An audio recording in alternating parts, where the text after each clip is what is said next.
তো জয় হিন্দ ভিউয়ার্স, কেমন আছো সবাই? আশা করি সকলেই ভালো আছো। তো এসএসসি জিডি এবছর ভ্যাকেন্সির রেকর্ড ভাঙতে চলেছে। এর আগে যত ভ্যাকেন্সি এসছে 2022, 23, 24, তো এই 2025-26 সিজনে আগেকার সমস্ত রেকর্ডকে ভেঙে দিতে চলেছে এবছর। কেন, কিভাবে, কোথা থেকে বলছো তুমি এই কথা? দেখো, পুরো ডিটেলস তোমাদেরকে দেবো। এরকম নয় যে কোনো একটা ফলস খবর তোমাদেরকে দিয়ে দিচ্ছি, আমি তোমাদেরকে বিভ্রান্তিতে ফেলে দিচ্ছি, এরকম কিছু না।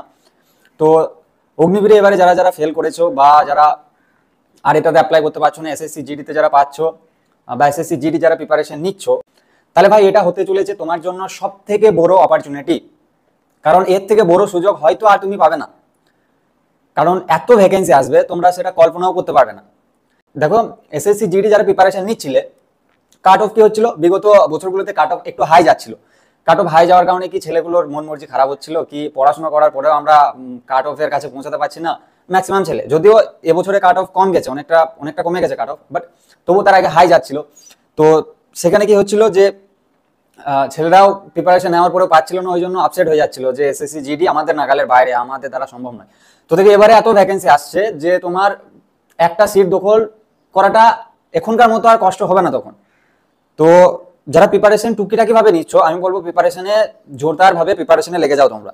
তো ভ্যাকেন্সি আগে কিরকম ভ্যাকেন্সি আসতো 25, 30, 35, 40, তো এবারে কমসে কম তার ডাবল ভ্যাকেন্সি আসবে, পুরো দ্বিগুণ দ্বিগুণ ভ্যাকেন্সি আসবে। বিভিন্ন খবরের কাগজে, আমি জানি তোমরা খবরের কাগজ পড়ো না তো বিভিন্ন খবরের কাগজে অফিসিয়ালি যেগুলো বেরিয়েছে, বিএসএফ, সিআরপিএফ, আইটিবিপি, অর্থাৎ প্যারামিলিটারি যে ফোর্সগুলো আছে, তো বিএসএফ এবং সিআরপিএফ এ তোমার তাদের ব্যাটালিয়নকে বাড়ানো হচ্ছে। সিআরপিএফ এ মোট 20টি ব্যাটালিয়ন বাড়ানো হচ্ছে, মানে যা আছে সিআরপিএফ এ এখনো 20টি ব্যাটালিয়ন বাড়ানো হবে। বিএসএফ এ যা আছে এখনো 16টি ব্যাটালিয়ন বাড়ানো হবে। এবার ব্যাটালিয়ন বাড়াবে মানে কিভাবে? এক ব্যাটালিয়নে ছেলে নিয়ে আরেক ব্যাটালিয়নে ভরে দেবে হয়ে যাবে নাকি? এগুলো তো সম্ভব না, তাই না? তার জন্য আরো ছেলে দরকার। তো বিএসএফ এ 16টা ব্যাটালিয়ন বাড়ছে, সিআরপিএফ এ 20টি ব্যাটালিয়ন বাড়ছে, যেগুলো নিউজ পেপার রিপোর্ট। তো একটা ব্যাটালিয়নে কমসে কম 1000 জন মতলব সংখ্যার প্রয়োজন, স্ট্রেংথ কমসে কম 1000 থাকে। তো এবার তুমি ভেবে নাও, 20টা ব্যাটালিয়ন বাড়ছে মানে কমসে কম 20,000, 16টা ব্যাটালিয়ন বাড়ছে মানে কমসে কম 16,000, সেখানে স্ট্রেংথ তাদের লাগবে, পূরণ করতে হবে, তবে একটা ব্যাটালিয়ন পূর্ণ হবে। ওই ভ্যাকেন্সিটা কোথা থেকে আসবে? ওটা কি ওরা ভিতরে তৈরি করবে নাকি? তো ওদেরকে নিশ্চয়ই এসএসসি জিডি এখান থেকে ছেলে নিয়ে ভ্যাকেন্সি বের করতে হবে, এখান থেকে ছেলে নিতে হবে। তো স্বাভাবিকভাবে এখন বর্তমানে কি পরিস্থিতি দেখো, পুলিশের কাজ কি? পুলিশের কাজ হচ্ছে নিজের রাজ্যটাকে ঠিক রাখা। ধরো বেঙ্গল আর বিহারের সঙ্গে, কথার জন্য বলছি, বেঙ্গল আর বিহারের সঙ্গে ধরো ঝামেলা লাগলো, তো তখন কি হবে? বেঙ্গল পুলিশ কি করবে? বেঙ্গল পুলিশ নিজেদের রাজ্যটাকে সামলাবে যাতে ঝামেলাটা আরো না বাড়ে। বিহার পুলিশ কি করবে? বিহার পুলিশ কি করবে না, তারা নিজের রাজ্যটাকে সামলাবে যাতে তাদের রাজ্যের মানুষরা সেফ থাকে। বাট এই পুরো প্রবলেমটা মিডিলে কে থাকবে, কে সামলাবে? সেটা হচ্ছে CRPF, central reserve police force. তো তাদের গুরুত্বটা আমাদের এখন এই বর্তমান পরিস্থিতিতে আমাদের দেশে তাদের গুরুত্বটা অনেকটাই বেশি। তো দেখো, এখন আমি যে কথাগুলো বলবো সেগুলো পুরো লজিক্যালি কথা এবং ভিতরের কথা, সেগুলো তোমরা একটু রিলেট করার চেষ্টা করবে, একটু বোঝার চেষ্টা করবে, ঠিক আছে? তোমরা যদি এই কথাগুলো বুঝতে পারো তাহলে ব্যাপারটা তোমাদের কাছে ক্লিয়ার হয়ে যাবে যে কেন আমি বলছি, কোত্থেকে বলছি যে ভ্যাকেন্সি বাড়বে।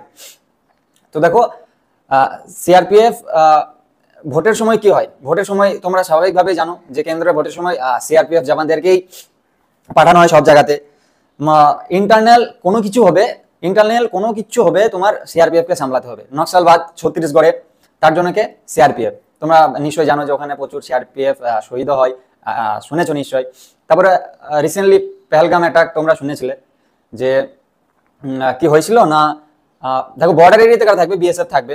তো আতঙ্কবাদী যখন বাইরে থেকে ভিতরে চলে এলো, তো তখন কারা সামলাবে? তখন ইন্টারনাল যখন কেস হয়ে গেল, এটা কে সামলাবে? না সিআরপিএফ।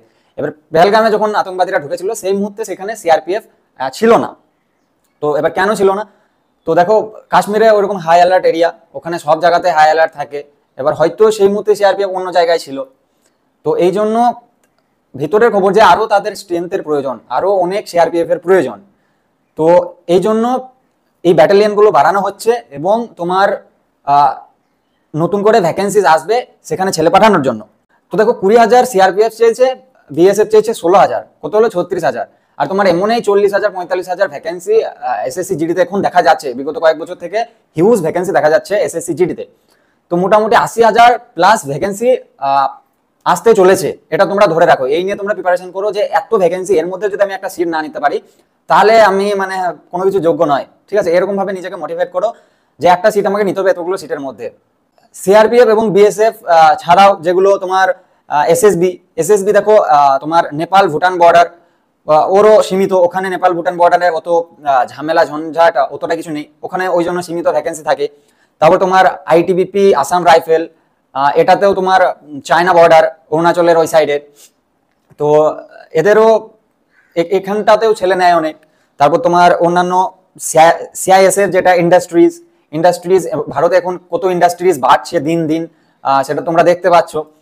দেখো মেট্রো স্টেশন, এটাও একটা ইন্ডাস্ট্রিয়ালের মধ্যেই পড়ে, মেট্রো স্টেশনে তোমরা সিআইএসএফ কে দেখতে পাবে। তো ইন্ডাস্ট্রির সঙ্গে যুক্ত যেহেতু সিআইএসএফ, তার সংখ্যাও নিশ্চয়ই বাড়বে। তারপর তোমার এসএসএফ যেটা আছে ওটা লিমিটেড, তো বাকি অন্যান্য যেগুলো আছে সেগুলোতে তোমার কমসে কম ছেলে প্রয়োজন সব থেকে বেশি সিআরপিএফ এবং বিএসএফ এ।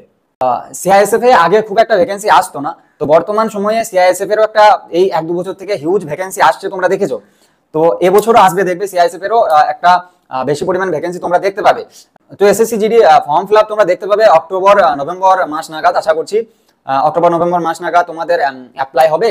এবং আর অ্যাপ্লাইয়ের সময় তোমাদের ঘাবড়ানোর কোনো দরকার নেই, হয়তো সেই সময় যে অফিসিয়ালি ভ্যাকেন্সি যেটা থাকবে সেটা হয়তো কম থাকবে, 40,000 কি 45,000 থাকলো, তো তখন বলবে যে তুমি এরকম বললে আর এখানে ভ্যাকেন্সি কম এলো।